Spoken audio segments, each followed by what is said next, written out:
Fellow FPL managers, guys, today we are looking at the best double game week 25 players to buy.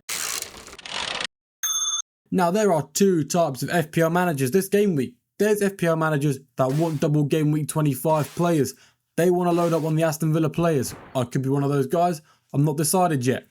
The other type of manager, this is the FPL manager that doesn't want double game week 25 players because they want to prepare for blank game week 29 and not use their free hit in blank game week 29. So we're going to cater for both sides here. First three players we're looking at are the best players to buy in game week 25, the players who are going to double and probably blank in game week 29. The other ones, guys, we're going to be looking at players who won't double in game week 25 but will help your team more long term in the future. Also, quick disclaimer, no Liverpool players are going to be mentioned in this video because I guarantee 99% of people watching this video already have triple Liverpool, and if not, they probably have Arne Slot as their assistant manager. First off, the double game week players, guys. If you want a double game week defender, look no further than Ezri Konsa.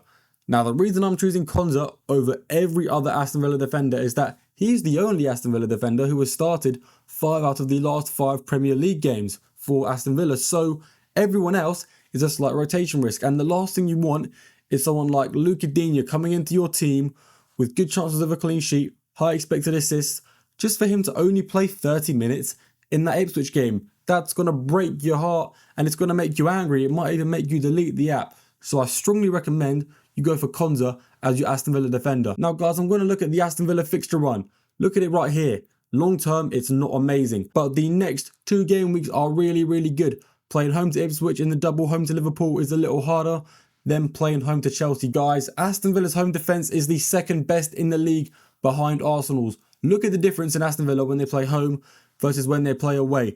They've only lost 1 home game all season, so they're definitely going to be tough to break down no matter who they're playing against. So looking at that game home to Ipswich and looking at that game home to Chelsea, I see clean sheet potential in both those games because Chelsea are not on great form at the moment. And guys, I'm not going to lie, after that Chelsea game, Konsa's probably not going to get used by you in your team for a long while. So when you're bringing this player, just know he is a very short-term option, but he is a good short-term option. Now, guys, on to Morgan Rogers, guys. He recently scored a hat-trick in the Champions League, so he's definitely still a guy that can score goals. But in the Premier League, in the last 5 game weeks, he's only played 4 of those games, and his underlying data is the worst it's ever been. It's insanely low.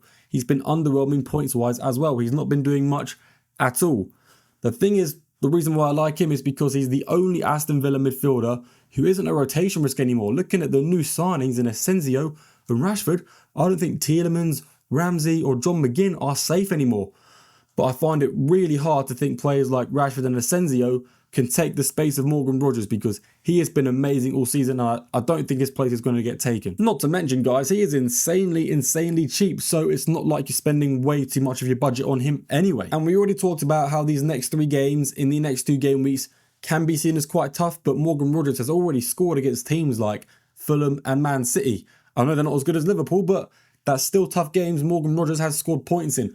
So I wouldn't write him off straight away, even for that game home to Liverpool. He still has the chance to get points. And unlike Konsa, guys, he could actually play in some of those games after game week 26. I mean, away to Palace and away to Brentford, you know, not the easiest games for Aston Villa, but Rogers can get some points in those games too, so he's not as short-term as Konsa. Finally, guys, this one is a big if. Watkins hogs all the expected goal involvements for Aston Villa recently, especially in the last 5 games. The only problem is we're not 100% sure on his match fitness yet. We need to wait for the deadline to make this decision if you're considering Ollie Watkins, because he is without a doubt the best double game week player to own. The only problem is it's hard to bring in Watkins because there's so many good forwards in this game. Me personally, I own Isak, I own Mateta, I own Gakpo. I don't want to sell any of those guys for Ollie Watkins despite how good Watkins is as an option for double game week 25. But if there's some of you out there who, you know, you own a forward you don't like, Watkins is the guy you're going to want to bring in. Just wait till the deadline.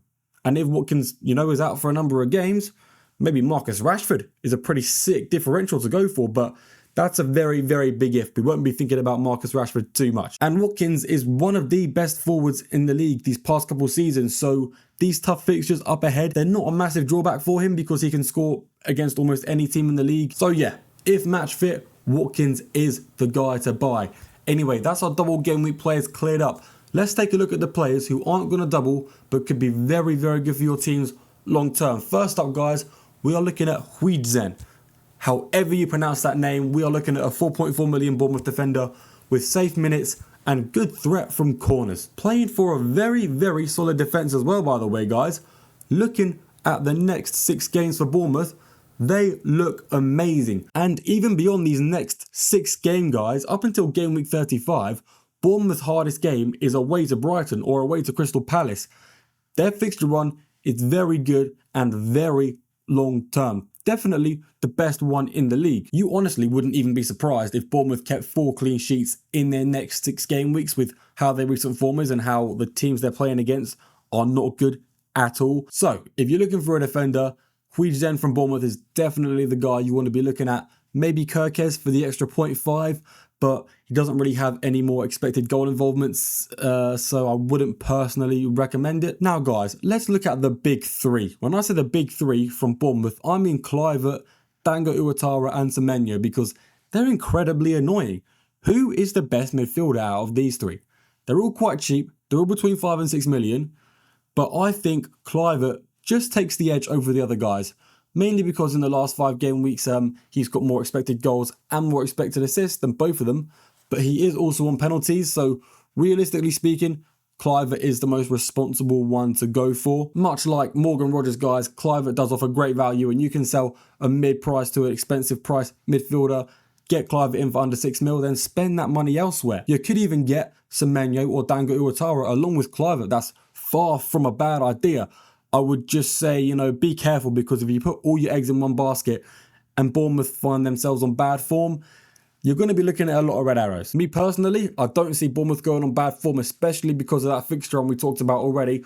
They don't really have a very tough game until game week 35 where they face Arsenal. So yeah, Kluivert, great time to buy in on him. Now, the third player we're looking at goes against everything I was saying. I was saying we're going to be looking at players who don't double in 25, but don't blank in game week 29.